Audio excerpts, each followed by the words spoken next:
So here's a crash course on side control, and we'll approach it conceptually, and then hopefully once you understand the concepts that surround side control, you could be able to go on YouTube or videos or other learning materials, and you'll see that you can learn the techniques faster because you understand what they're based on. So in side control, we have in either upper body focus or a lower body focus. So if you're trying to do a defense for lower body and I'm on the upper body, it's not going to match. So for example, if I have an upper body focus and it's clamped down and you're trying to do an upper body escape, because I'm controlling it, it's pretty difficult. But if you move the hips first, because I can't control the hips, and all of a sudden you can go back to an upper body defense. Therefore, the same thing, if I have kind of some sort of lower body lockdown and you're trying to move your lower body, your hips with bridging or movement, well, I've got it locked down. But what I don't have locked down is the upper body, so you can do an upper body defense. As an attacker, you know, I like to pull the person in and I like to make them flat. What people try to do is they try to crush you too much this way, but actually what you're looking to do is control this shoulder so it's flat and wedge your shoulder in. Then I want to control the arms and I want to control the near arm and the far arm like this. Okay, so that would be a basic attack of how I hold someone in side control. So the first side control you can work on over and over is to start moving those legs in what we call a helicopter movement. And when it gets pumped enough, go ahead, boom, you get space. Now the mistake will be you trying to drive your knees in. That's what pretty much everyone does. So they keep driving their knees in. Go ahead and keep driving. And because it was an upper body attack, you see. So what you do is now that you've freed your hips, you have to understand it is now an upper body battle and you have to get in your frames. So the top frame could come in and then you have your bottom frame that comes in, and what you're going to see is that the hands are clamped together. We call it the prayer position. So that's ultimately what you're trying to get to. So now you have a frame distance, you're on your side, I can't cross face you, your shoulders off the mat, and then from here you can do all the stuff that you learned in guard recovery or guard retention, which is to hip escape, knee shield, and frame. So you're going to keep going back to your fundamentals, but you have to make the decision of where do those fundamentals kick in. And I think the mistake is once you get your hips past, so say you were in guard, some sort of guard, once your hips get past, you have to understand, am I in guard retention or am I in guard recovery? Am I trying to recover the guard that I lost, or am I still in guard retention? So that's generally where your side control skills will come in. So I beat him at the hips. I've flattened out his chest. So now he has to start making that space. So we'll start with the leg defense, helicopter, and now the second defense is to get frames in. So a little detail here on how he's getting that frame in is I'm keeping the arm pretty tight. So what he's going to do is he's going to create a bridge, and we'll freeze frame here where I'll stay still and then he would move down, and that's what makes the space. You see, so we'll do that again. See from here.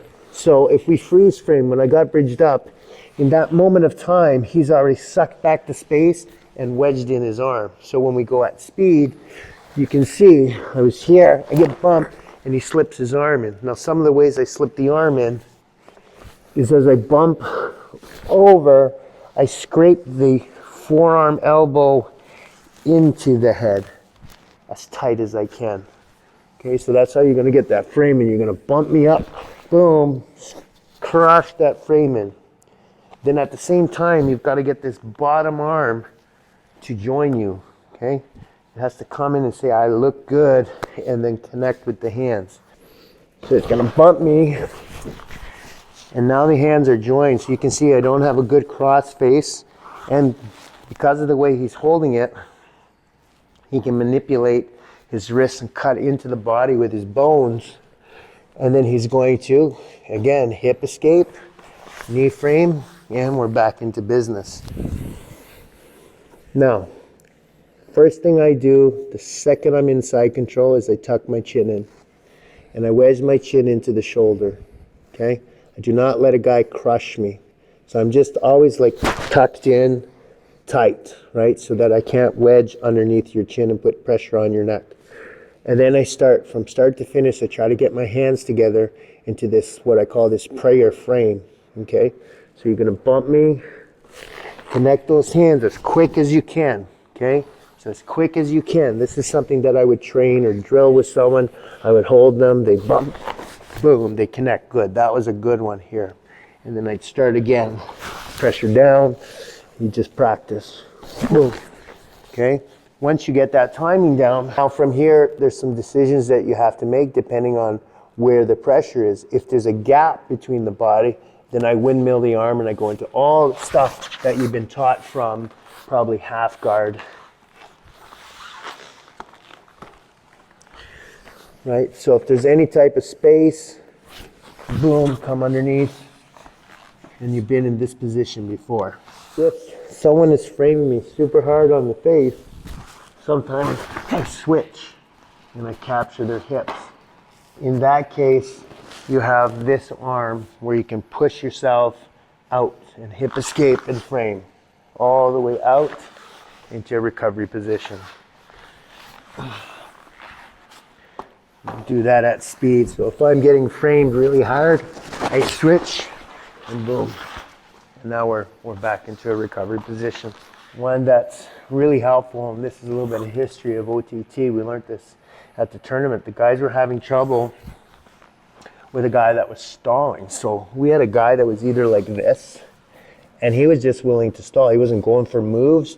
So every time they tried to move, he was just good holding for points. And then he was like this, and he would almost look around, and they couldn't escape because they're really used to people moving, and with movement, they were able to escape. So in this case, what you're going to do is you're going to push into me to make sure I push you back down, and then you're going to wedge your shoulder into my shoulder, okay? So we're just going to freeze there. So see, I can't cross face, and then you're going to go back to what you already know, which is to frame and hip escape. And now we're back to the beginning again.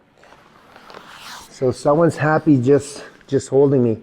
This hand actually is wedged around the shoulder and it's pulling it, okay? And then this hand is clamped in here so that he doesn't, because I don't want my arm to be manipulated or attacked, because if it's just like here, he might attack it, okay? So my elbow is in. When I'm ready to do it, I slip up here and I really push hard so that I get pressed back down. So I push. And then here, I've clearly made a good wedge between the shoulder. I've trapped that bottom arm. I'm in a pretty good position. And then this bottom leg actually makes me really strong.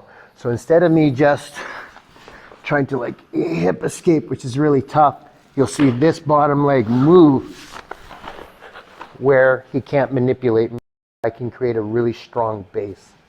So when I'm happy to kind of block his hip and block his head, he's going to drive into me. I'll drive him back down. And then I'm still going to try and get him.